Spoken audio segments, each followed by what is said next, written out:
반갑습니다. 천천히 거니는 숲서림입니다. 2022년 모니터링을 시작한다는 공지가 며칠 전 공단 홈페이지에 떴었는데요. 드디어 모니터링 지표가 나왔습니다. 동영상을 시청하시는 분께서 모니터링을 한번 다루어 달라는 댓글이 있어서 이전 지표를 보고 만들다가 급하게 다시 만든 이유가 그 지표가 어제 날짜로 발표되었기 때문입니다. 우선 모니터링은 가산을 받는 기관에만 적용이 되기 때문에 가산을 받는 기관을 대상으로 하고요. 매뉴얼에 근거하여 모니터링을 함으로써 인력 추가 배치 및 운영 실태를 파악하고 서비스 제공 수준을 점검하여 장기 요양 서비스의 질 향상을 유도하는 것이 그 목적입니다. 하지만 모니터링은 결코 쉽게 받아들여서는 안 되는데요. 바로 환수와 직결되는 사항이 대부분이기 때문입니다. 2014년도부터 장기 요양의 가상기관을 모니터링하기 시작해서 인력 배치 기준 위원이나 기타 사항들로 환수를 당한 기관이 늘어나고 있습니다. 올해 역시 4월부터 10월까지 1900개의 장기 요양 가상기관을 상대로 모니터링이 예정되어 있는데요. 전체 가상기관의 80%에 해당합니다. 그중 전년도에 처음으로 가산으로 진입한 기관을 우선적으로 선정을 한다라고 하니 2021년도부터 처음 가산을 받게 되는 기관들은 철저한 준비가 필요할 것입니다. 이제까지 모니터링에서의 환수를 살펴보면 평균 8에서 10% 정도가 부적정 청구나 서비스 미흡 등의 사유로 추가 모니터링을 하고 그중 또 상당 부분 현지조사나 기획조사를 통해서 환수가 이루어지고 있으므로 인력 추가 배치나 운영 등을 공지한 매뉴얼에 따라서 철저히 준비하는 것이 바람직하다고 할 것입니다. 2022년도 모니터링 지표는 이전의 모니터링 지표와 조금 변화된 모습을 보이는데요. 우선 지표 구성을 필수와 선별로 구분해 놓았습니다. 물론 이전 지표에서도 필수와 선별이 있었지만 2022년에는 보다 디테일한 지표가 발표되었다고 보시면 되겠습니다. 지표 영역은 지난 매뉴얼과 크게 변동사항은 없고요. 가산 유형별 지표 현황을 보면 시설과 단기 보호는 7개의 지표가 있는데 필수와 선별 문항이 모두 5개로 이루어져 있고 주야간 보호기관은 역시 7개의 지표에 필수 문항은 4개 문항, 선별은 7개 문항으로 구성되어 있습니다. 그리고 맞춤형 서비스는 5개의 지표에 필수 6, 선별 2로 구성되고요. 마지막으로 사회복지사, 팀장급 요양보호사, 간호사 등의 가산 인력을 이용하는 방문요양은 지표가 9개로 가장 많고 그중 필수는 5개, 선별은 4개의 문항으로 구성되어 있습니다. 그럼 본격적으로 모니터링 준비에 대해 알아볼 텐데요. 처음엔 제가 모든 기관들을 대상으로 영상을 제작하려고 했는데 영상을 만들면서 보니까 그 양이 너무 많아서 우선 방문 요양부터 시작해 볼까 합니다. 2022년도 지표에는 나오지 않지만 이전 지표에서의 방문 전 준비 사항을 살펴보면요. 우선 매뉴얼을 숙지하고 공단에서 준비해 두라고 공문으로 보내온 자료들을 미리 출력해 놓고 가산 현황 및 종사자 근무 신고 내역과 함께 적용 가산 종류와 지속기간 등을 확인하도록 했습니다. 그리고 모니터단은 기관에 도착 전 수급자 혹은 보호자의 가정에 전화를 걸어서 기관 이용에 대한 만족도를 사전 점검하여 모니터링을 실시합니다. 그러므로 기관에서는 언제 모니터링을 온다고 연락이 오면 우선 업무 분장표와 근무 편성표, 업무 수행일지, 급여 제공 기록지, 태그 전송 기록지 등을 준비할 필요가 있는데요. 그 외에 근로계약서, 직원 건강검진 결과표, 직원 교육 자료, 출근부, 자격증 사본 등과 함께 일부 지사에서는 근무 일지와 연차와 휴가 대장 및 외출 대장 등을 요구하는 경우도 있습니다. 보통 업무 분장표는 기관에서 만들어 놓은 사업 계획서에 포함이 되어 있어야 하는데요. 센터장의 경우는 운영에 대한 총괄, 운영 규정, 예산 편성 등의 중요한 사항을 결정하도록 하면 되고요. 의무사회복지사의 경우 센터장의 업무를 보조하고 가산사회복지사와 요양보호사 관리 등 다른 사회복지사보다 조금 더 중요한 업무를 수행하시도록 해도 되고, 다른 가산사회복지사와 같이 일을 똑같이 나누어서 분담을 하도록 분장표에 작성을 하셔도 되는데, 중요한 것은 모니터링에서 업무 분장표에 따라서 업무를 실제로 하고 있는지 살피기 때문에 반드시 현재 하고 계시는 일을 기록해 두시는 것이 좋습니다. 2014년 제가 그때 처음으로 모니터링을 받을 때만 해도 사회복지사들을 모두 따로 불러가지고 무슨 일을 하고 있는지, 진짜 수급자 댁을 방문하는지 등을 알아보기 위해서 업무 분장표와 비교하거나 수급자 댁의 위치나 내부 구조 등을 물어보기도 했었습니다. 다음은 팀장급 요양보호사의 업무 분장표인데요. 대부분의 방문 요양기관에서는 활용하고 있지는 않지만 큰 기관에서는 일반 요양보호사들의 갑작스러운 서비스 공백을 채우기 위해서라도 채용을 하기도 합니다. 팀장급 요양보호사 역시 가산사회복지사들처럼 출퇴근 시간이 정해져 있고요. 일일 8시간을 근무해야 하고, 또 사회복지사가 수행하고 있는 방문 상담 및 업무 수행 일지 작성을 하셔야 하므로 업무 분장표에 그 내용이 기록되어 있어야 합니다. 이때 다른 요양보호사를 대체해서 서비스를 제공했다면 가산 청구가 안 되는 점도 기억하시면 좋겠습니다. 근무 편성표는 공단 서식에 나와 있는데요. 방문 요양에서는 이 양식보다 사회복지사마다 달력을 다운받아서 자신이 방문 상담을 가야 하는 수급자 댁을 미리 표시해 둔 편성표로 대체하셔도 됩니다. 출근부 양식은 기관에서 자체적으로 엑셀로 만들어 사용하면 편리한데요. 제가 사용하던 출근부 양식입니다. 우선 매월 엑셀 작업을 하여 날짜와 요일 등을 지정하고 휴일 표시를 해둡니다. 그런 후 출근 시간과 종료 시간, 휴게 시간, 총 근무 시간 등을 기입을 하는데, 이때 출퇴근 시간은 수급자의 방문 시각과 그 거리까지 계산하여 맞추어 두어야 청구 시 실수를 줄일 수 있습니다. 만약 어르신 댁을 오전 9시 5분에 도착해서 방문 시작 태그를 전송했는데 출근부에는 출근 시간이 9시로 기록되어 있으면 공단에서는 5분 거리에 있는 어르신 댁인지 확인을 합니다. 그러므로 출근 시간은 어르신 댁까지 가는 거리에서 5분 정도의 여유를 두고 작성하시되, 방문 요양에서는 출퇴근을 반드시 기관에 들르도록 했기 때문에 잘 기억해 두셔야 합니다. 그리고 치매 관리자 교육이나 사회복지사 보수 교육 등 공단에서 인정하는 교육과 연차는 출근으로 인정을 해주기 때문에 출퇴근 시간을 기록하고요. 비고 부분은 왜 정상적인 출근이 아닌지에 대한 내용이나 교육, 연차 등 특별한 사항이 있으면 기록해 둡니다. 이때 근로계약서에는 센터의 사정에 따라서 출퇴근 시간을 조정할 수 있다는 문구가 필요합니다. 이 출근부는 퇴사 후에라도 공단에서 요구해 올 수 있는 서류이기 때문에 잘 작성을 하셔야 되는데요. 수정 테이프 사용은 안 되고, 수정할 일이 있으면 반드시 붉은색으로 두 줄을 그은 뒤에 사인을 하여 두시기 바랍니다. 그 외에 연차나 휴가 대장, 외출 대장 등은 공단 서식에 있으므로 활용을 하시면 되고요. 급여 제공 기록지는 요양보호사들이 태그 전송을 하지 못했을 경우 작성하는 것으로 미리미리 서류를 확인하여 챙겨두시는 습관을 들이시면 갑작스럽게 서류 제출을 요구해 오거나 모니터링, 기타 현지 조사 등에서 당황하지 않습니다. 마지막으로 총 근무 시간은 청구를 하실 때 입력한 근무 시간표의 시간과 일치해야 하므로 청구 후에 작성하시기 바랍니다.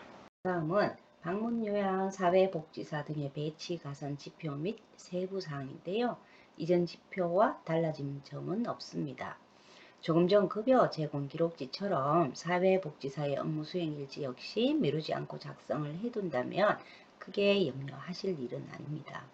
근무 현황 점검표는 공단 모니터 단들이 와서 체크하는 서류로 시군구에서 신고한 인력 상황과 청구했을 때 가산을 받은 인력, 그리고 기관에 구비된 여러 서류들을 교차하여 확인하여 일치인지 불일치인지 확인을 합니다. 다른 항목도 그러하지만 특히나 가산 인력 배치 위반은 과태료와 함께 현지조사까지 곧장 연결되는 강력한 항목이므로 거짓으로 인력 신고를 해놓고 업무하는 것처럼 가산을 받거나 근무 시간을 지키지 않는 등의 행동을 하셔서는 안 되겠습니다. 그 환수 금액이 굉장히 크니까 제대로 신고하고 관리 또한 할 부분입니다. 이제 근무 현황 점검표에 따라서 세부적으로 모니터를 하는데요. 가장 먼저 의무 인력 및 추가 인력이 실제 근무하는지를 살펴봅니다. 전산 자료를 통해서 모니터링 실시 월의 전전월 가산 결정 현황을 확인한 뒤에 역시 전산을 통해서 근무 신고 현황과 함께 기관에 비치해 놓은 근무 편성표, 근무 일지, 계약서, 임금대장 등을 비교해가며 철저하게 확인을 하는 부분입니다. 사실 대부분의 기관에서는 모니터링을 평가보다 쉽게 넘어간다고 생각하지만 사실 평가는 기관 평점이 나빠질 뿐이지만 모니터링은 환수로 연결되기 때문에 더욱 중요한 것일 수도 있습니다. 물론 많은 대다수의 기관들이 거짓으로 운영을 하지 않기 때문에 평가보다 쉽게 생각할 수 있으나 자칫 지표를 제대로 숙지하지 않아서 실수하여 환수를 경험하는 기관들이 무척 많습니다. 저 역시 초기 가산사회복지사로 일을 하면서 모니터링이 처음 실시되던 해 사회복지사 4명의 가산금을 징수당한 경험이 있습니다.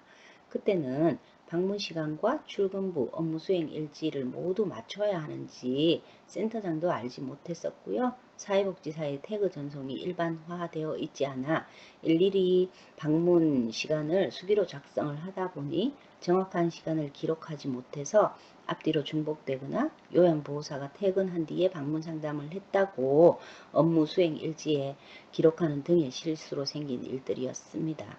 다행히 센터가 커서 가산사회복지사 없이 일을 했던 경험을 비추어 큰 환수 금액임에도 불구하고 센터장이 해결을 했지만 지금 같으면 사회복지사의 실수로 문책을 받아도 마땅한 일이었습니다. 다음은 팀장급 요양보호사에 대한 자격기준 충족 여부입니다. 규모가 큰 센터에서는 워낙에 요양보호사들의 갑작스러운 일로 인해 서비스 공백이 자주 생기기 때문에 팀장급 요양보호사를 채용하여 운영을 하는데요. 팀장급 요양보호사는 채용 기준부터 반드시 확인을 하셔야 가산 인력 배치 기준을 위반하지 않습니다.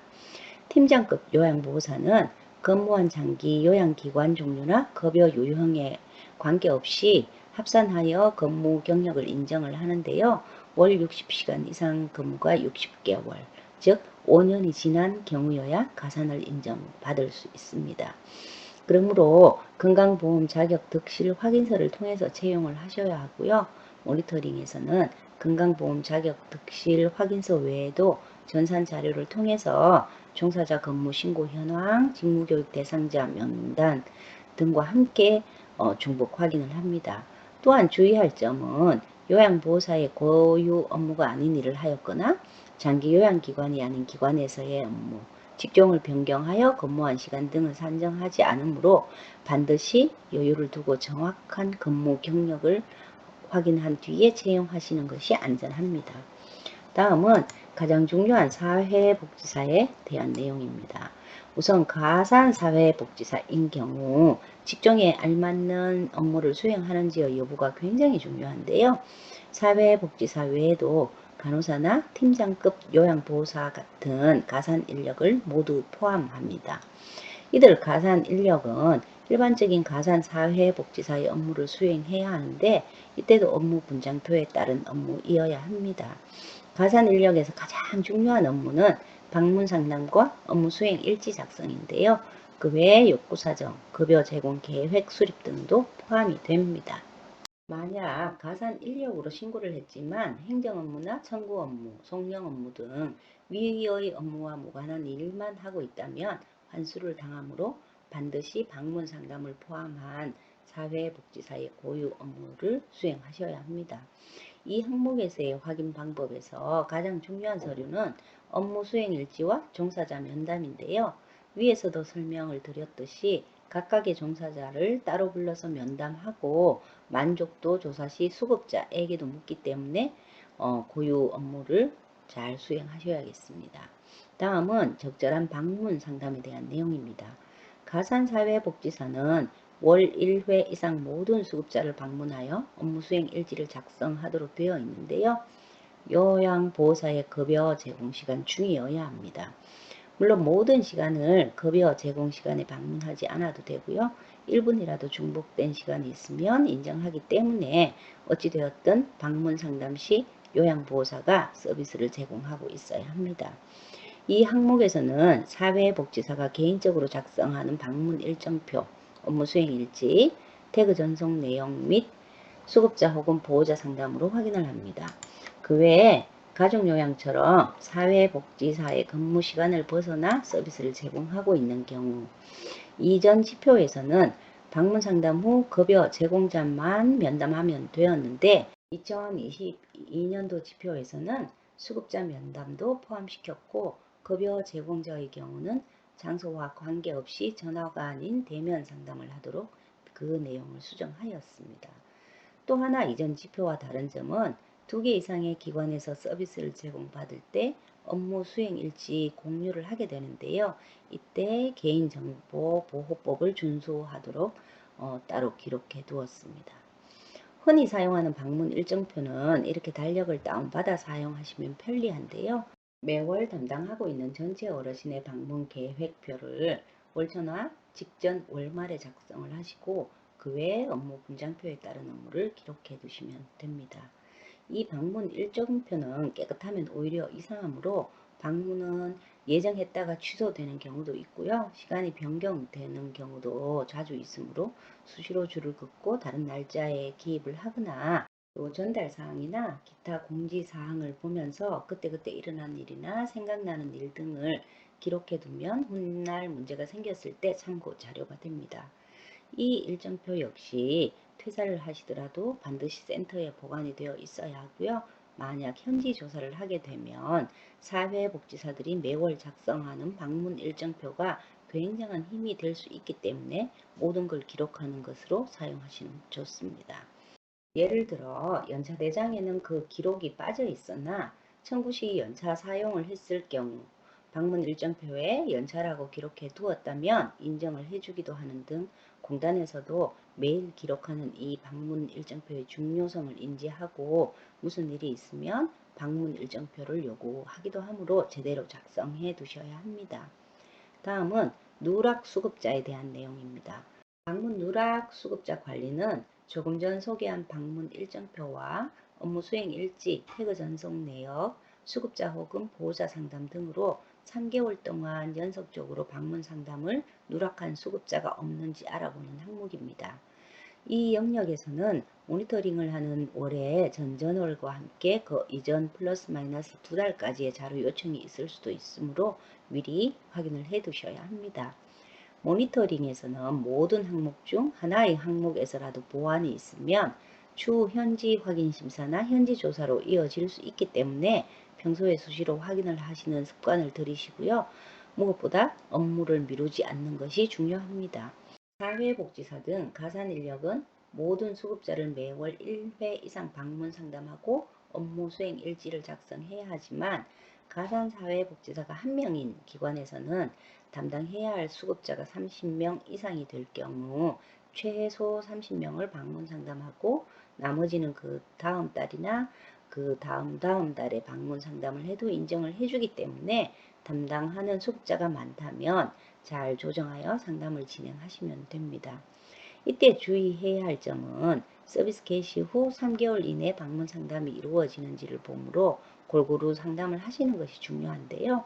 예를 들어서 3월 17일 서비스를 개시한 어르신이라면 5월 말까지 1회 이상 방문 상담이 이루어져야 하고 이후 3개월이 되기 전에 다시 방문 상담을 진행하셔야 합니다. 다음은 방문 상담 시간입니다. 모니터링에서 방문 상담 시간은 20분 이상이어야 우수로 판단을 합니다. 하지만 코로나 이후 수시로 고시가 바뀌면서 20분 이상 진행하지 않아도 우수로 본다는 공지가 있는 등 다수 변수가 있으므로 수시로 공단의 공지사항을 확인하시는 것이 중요하고요. 방문 상담 시간은 요양보호사의 서비스 제공 전이나 후에도 인정을 하는데 반드시 요양보호사의 서비스 제공 시간과 일치하는 시간은 있어야 합니다. 서비스 제공 전에 먼저 가서 수급자 및 보호자를 상담하고 요양보호사의 업무 태도나 불만사항 등을 확인하기도 하고요. 요양보호사에게 말하지 못하는 고충 상담 등을 들을 기회도 있기 때문에 가끔 서비스 시작 전이나 끝나고 난 뒤에까지 상담을 진행하시는 것도 좋은 방법입니다. 이 항목에서의 주의점은 모니터링에서 최소 3명 이상은 확인을 하는데요. 수급자별로 방문 시간이 다를 경우, 즉 20분 이하가 1명이라도 있을 경우에는 3명 모두 보안으로 처리를 하므로 모든 어르신들을 20분 이상 상담하시길 바랍니다. 다음은 방문 상담 후 작성하는 업무 수행 일지와 관련된 내용입니다. 업무 수행 일지는 공단의 제24호 서식을 사용하는데 방문 상담이 끝나면 바로바로 작성을 하시는 것이 좋습니다. 또한 일지는 내용의 충실도 등을 따지기 때문에 서식의 빈칸을 모두 채우시고요. 수급자의 욕구나 신체 상태 등이 지난달과 같은 경우가 중복되거나 반영이 이루어지지 않을 경우 각 수급자별 특성과 욕구 그리고 조치사항 등을 다르게 작성하지 않고 같거나 비슷할 경우 또 매월 업무 수행 일지 내용이 비슷할 경우는 충실하지 못한 기록으로 보고 보통이나 보완 점수를 줍니다. 그러므로 매월 방문 상담을 가시면 그때의 어르신 건강 상태나 인지 상태, 욕구 등을 파악하여 기록을 하시는데 정 없으면 병원은 언제 다녀오셨는지, 요즘 식사는 어떻게 하시는지, 감기는 걸리지 않았는지 등 상황에 따라서 미리 질문을 예상하여 가시는 것도 좋습니다. 다음은 기관 이용 만족도입니다. 기관의 서비스에 대한 만족도는 모니터링을 오기 전에 직접 수급자나 보호자에게 전화를 걸어 모니터단이 확인을 하는데요. 만약 전화 연결이 잘 안 될 경우에 모니터링이 끝난 후 다른 전화번호를 달라거나 지금 통화가 가능한 어르신이 있는지를 물어보고 현장에서 전화를 하기도 합니다. 만족도 확인에서는 사회복지사가 매달 방문을 하는지, 방문해서 어떤 행동을 하는지, 또 요구사항을 말했을 때 해결을 하기 위해 노력을 하는지 등을 묻고 기관에 대한 서비스 만족도는 어느 정도인지 오지 선다형으로 확인을 합니다. 매우 만족하면 5점, 만족은 4점, 보통 3, 불만족 2, 매우 불만족은 1점인데요. 대부분의 어르신들은 만족으로 대답을 하시지만 평소 요양보호사나 사회복지사, 기관장 등의 태도와도 깊은 연관이 있으므로 관계를 잘 형성해 둘 필요가 있습니다. 마지막으로 자가진단과 현장 모니터링 결과입니다. 자가진단은 매월 기관에서 공단 전산의 자가 모니터링 화면에서 실시를 하는데요. 이때의 진단과 실제 모니터링에서의 점수가 얼마나 차이가 나는지에 따라서 점수가 주어집니다. 기관에서 매월 실시하는 자가진단과 모니터링에서 점수 차이가 10점 이하면 우수, 11에서 20점 사이면 보통, 21점 이상 차이가 나면 보완으로 적용을 합니다. 대부분 보완은 자가진단을 매월 실시하지 않거나 전송하지 않을 때 나타나므로 청구가 끝나면 자가진단부터 하는 습관을 들이시면 실수를 줄일 수 있습니다. 자가진단 등록 방법은 장기요양정보 시스템의 업무 포털에서 기타 서비스 모니터링 자가진단 등록으로 들어가셔서 진행을 하시면 되고요. 자가진단 등록은 전전후를 하게 되므로 4월에 진행을 한다면 2월에 청구했던 인력에 대한 내용을 입력하게 됩니다. 모니터링에서 전전후를 확인하는 이유는 이미 청구하여 가산을 받았기 때문에 그 부분 위반 사항이 없는지 확인을 하기 위함입니다. 만약에 잘못 청구했다면 곧바로 자진신고를 하시는 것이 바람직하고요. 자진신고에 대한 불이익은 따로 없으나 너무 건수가 많을 경우 현지조사를 진행한다고 하니 평소 실수하지 않으시는 것이 좋겠습니다. 그리고 자진신고 서식은 공단 서식에 있습니다. 이상 구독자분께서 다뤄주시길 희망하셨던 모니터링에 대한 영상이었고요. 기회가 되면 시설이나 주야간 보호 등의 모니터링에 대해서도 준비해 보겠습니다. 감사합니다. 천천히 거니는 숲서림이었습니다.